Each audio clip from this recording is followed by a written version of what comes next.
एक बहुत गरीब लड़का था। वह हर रोज जैसे तैसे करके इधर उधर से खाने का जुगाड़ करता था, लेकिन हर दिन कोई उसका खाना चुरा लेता था। एक दिन उसे पता चला कि एक चूहा उसका खाना चुरा लेता है, तो उसने चूहे को पकड़ लिया और उससे पूछा, तुम जानते हो कि मैं बहुत गरीब हूँ, फिर भी तुम हमेशा हमारा खाना चुराते हो। अगर तुम्हें चोरी करनी है तो तुम एक अमीर आदमी का खाना चुरा, इससे उसका कोई फर्क नहीं पड़ेगा। तो चूहे ने लड़के को कहा, तुम कितनी भी कोशिश कर लो, तुम्हारे अपने जीवन में उतना ही मिलेगा जितना तुम्हारा भाग्य में लिखा है। यह सुनकर लड़का बहुत हैरान हुआ। उसने कहा कि यह कैसे संभव है। फिर चूहे ने लड़के से कहा, यदि तुम जानना चाहते हो कि तुम्हारा भाग्य में क्या है तो तुम गौतम बुद्ध के पास जाओ, वह तुमको बता सकते हैं कि तुम्हारा भाग्य में क्या लिखा है। लड़का गौतम बुद्ध से मिलने के लिए घर से निकलता है।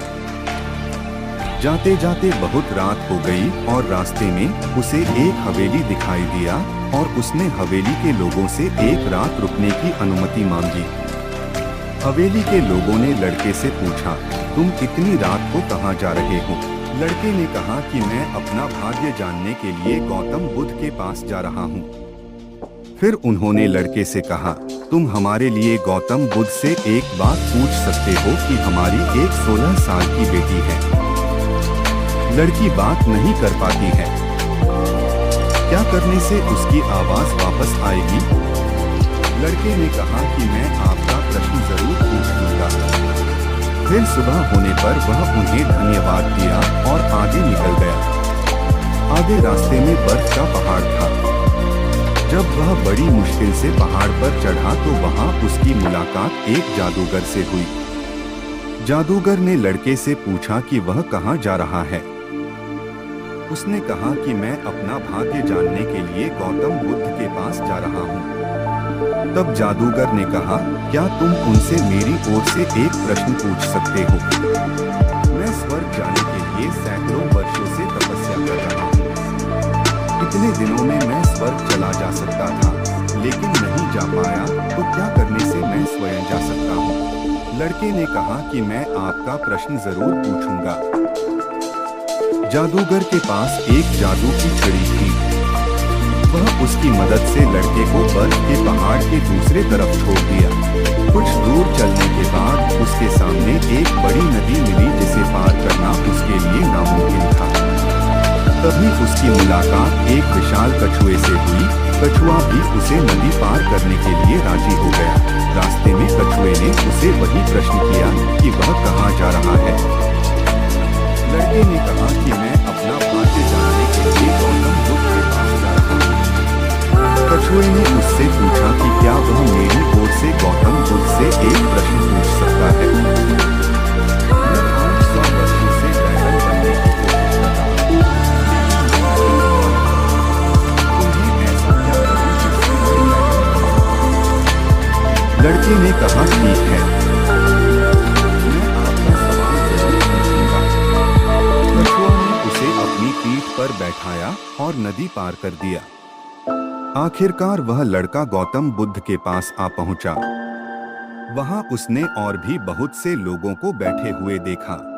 गौतम बुद्ध ने कहा कि मैं एक व्यक्ति के लिए सिर्फ 3 प्रश्नों का उत्तर दूंगा। लड़का चिंतित हो गया क्योंकि उसे 4 प्रश्न पूछने थे। लड़का सोचने लगा, कौन से 3 प्रश्नों में पूछें। उसने उस कछुए के बारे में सोचा जो 500 वर्ष से ड्रैगन बनने की कोशिश कर रहा है, वह जादूगर जो स्वर्ग जाने के लिए सैकड़ों वर्षों से तपस्या कर रहा है, और वो लड़की बिना बात किए अपना पूरा जीवन कैसे बिताएगी। फिर उसने मन ही मन सोचा, मैं तो बस एक गरीब भिखारी हूँ, भीख मांग कर गुजारा कर सकता हूँ, लेकिन कछुआ जादूगर और लड़की की समस्या मुझसे कहीं ज्यादा है। यह सोचकर लड़के ने खुद के सवाल नहीं किया। यह सोचकर लड़के ने सोचा इन तीनों के बारे में गौतम बुद्ध से पूछे।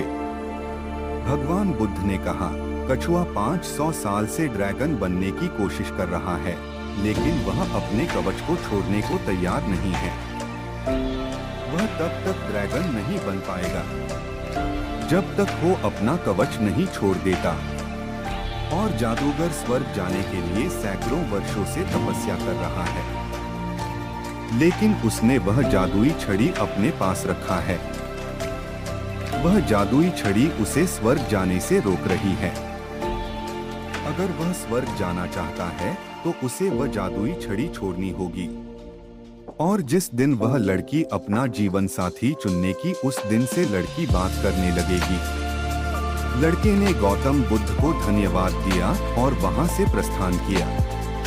वापस आने पर यह सब बातें सुनते ही जब कछुआ ने अपना कब्र खोला, उसके अंदर कई कीमती मोती मिले।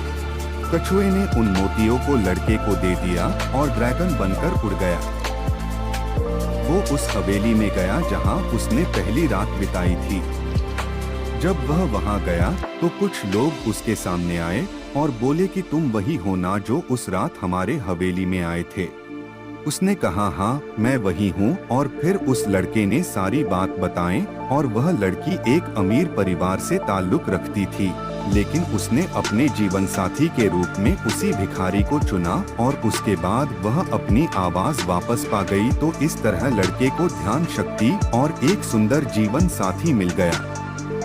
दोस्तों, अगर आपको लगता है कि आपके जीवन में बहुत सारी समस्याएं हैं, तो उन लोगों के बारे में सोचें जिनके पास रहने के लिए कोई घर नहीं है, खाने के लिए रोटी नहीं है, कोई देख नहीं सकता, कोई चल नहीं सकता। तो आपकी समस्या क्या उनसे बड़ी है?